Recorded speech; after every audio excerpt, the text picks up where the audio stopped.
Hey, this is Tristan's Flexible Kitchen, and today we are making restaurant quality Thai curry at home.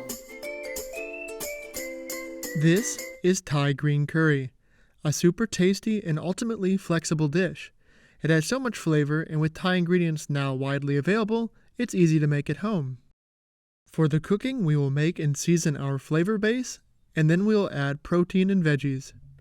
For our base, we will need Thai green curry paste and coconut milk.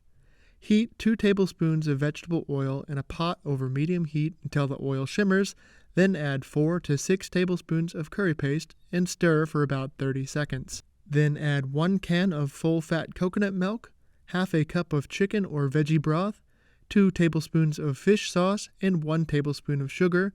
Bring it all up to a simmer, give it a taste, and adjust to get it where you like it. If you're new to fish sauce, don't fear, just trust me, it's great and essential for Thai cooking. Now for the protein. Because Thai curries are so flexible, you can pick your favorite. Whether it's chicken, pork, shrimp, or in this case, tofu, it's all going to taste great.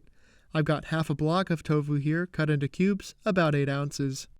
And tofu doesn't need to cook, so at this point I'm also going in with my veggies. And again, we can flex it. Eggplant and bell pepper are classic, but if you've got zucchini and broccoli on hand, use those. I want the veggies to cook but still have crunch. Then, to finish, we just throw in a handful of aromatic Thai basil and serve with steamed jasmine rice. What's great, if you know how to make one Thai curry, the others follow the same formula, so making Penang, Masamang, and red curry is just as easy.